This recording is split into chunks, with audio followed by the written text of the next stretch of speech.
Revolutionary greetings, comrades. News just coming in is that Justice Nokuthula Moyo has handed down judgment on behalf of Justice Bongani Ndlovu, who ruled that 12 CCC members, MP candidates, and others shall not participate in the forthcoming August 23 elections. You will recall that in the previous video, we said CCC handed a penalty to ZANU-PF, where it said it was then up to ZANU-PF whether to score the penalty or not. What the High Court in Bulawayo has done, yes, but the 12 MP candidates for CCC led by Nelson Chamisa from contesting the allegation by the voters in ZANU-PF, the 12 voters that went to court and the ZANU-PF, as we saw the statement some few weeks ago by Patrick Chinamasa, who is the treasurer of ZANU-PF and also acting secretary for legal affairs. It said that CCC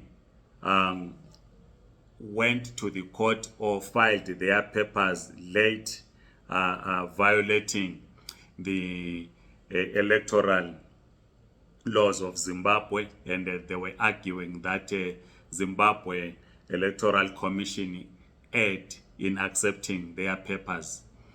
We do not know whether CCC is going to appeal this judgment, but as it stands, the 12 MP candidates for CCC in Bulawayo will not be on the ballot paper on the 23rd of August 2023. This is a huge blow to CCC. We said in the previous video that you do not create conditions for your competitor to take you to the courts. You definitely do not create such conditions. And they were asking, why is it only Bulawayo? Why was it Bulawayo, or why is it Bulawayo that is alleged to have submitted their papers late? Why not Harare, Mtare, Maswingo, Gweru, Kwekwe, and other rural constituencies?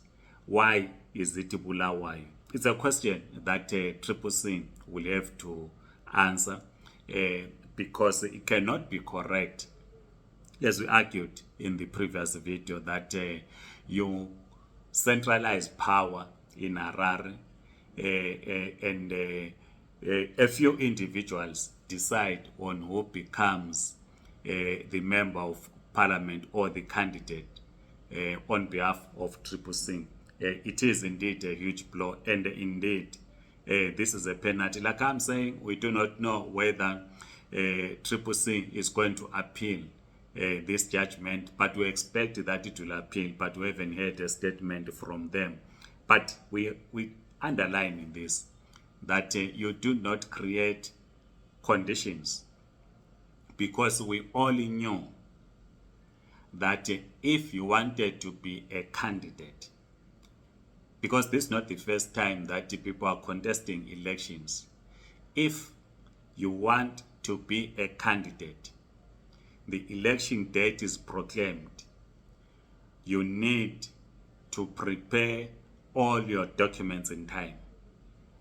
A political party must prepare in time, announce or inform those that are candidates, ensure that when the nomination court opens, every aspiring candidate on behalf of the organization or the party is at the nomination court, so that you avoid these issues. Because if the CCC is going to appeal and maybe the higher court wins the case, that will be good.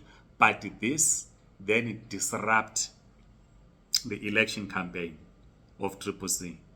Because Comrade Dimbizo Forum on Facebook had asked me to comment about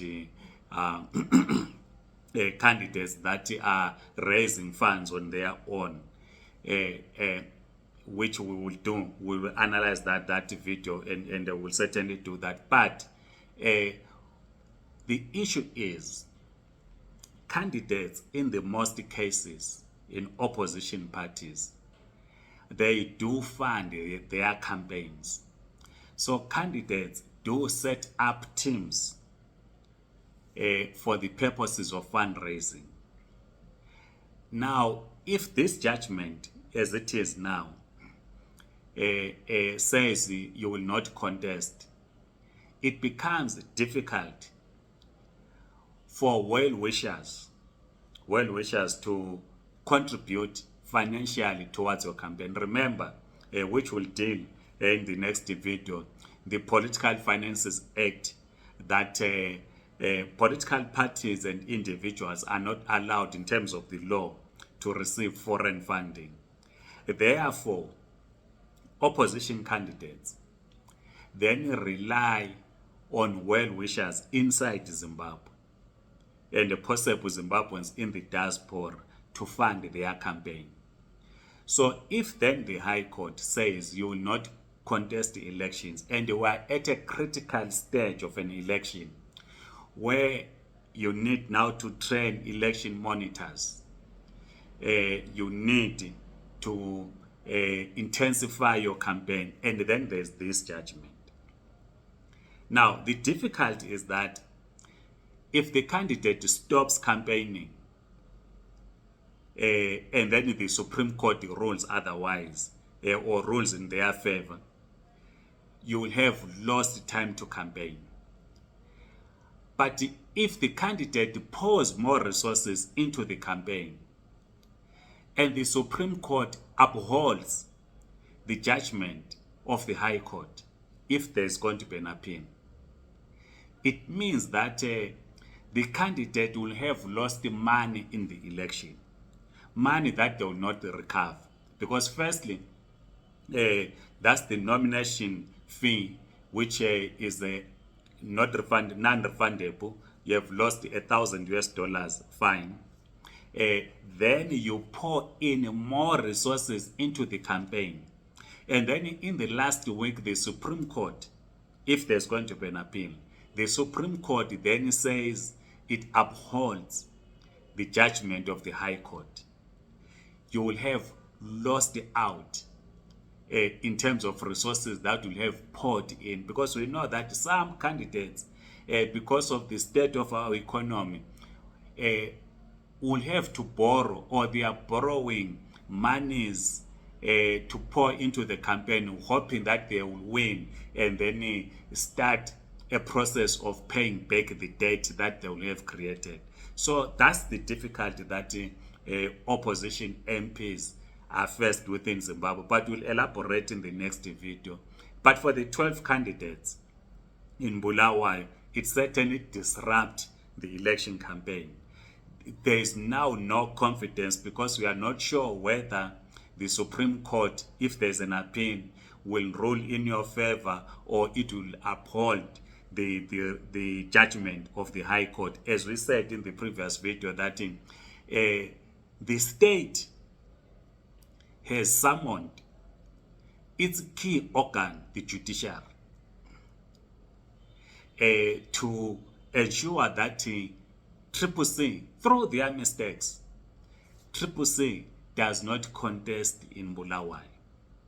We said if the High Court is going to rule in favor of CCC, ZANU-PF might be waiting for the August elections, where the courts then rule in its favor if there are allegations of rigging. But we'll continue discussing these matters. Please share your views in the comment section, like this video, subscribe to this YouTube channel. If you're on TikTok, please follow us. I'm Amandla Comrade.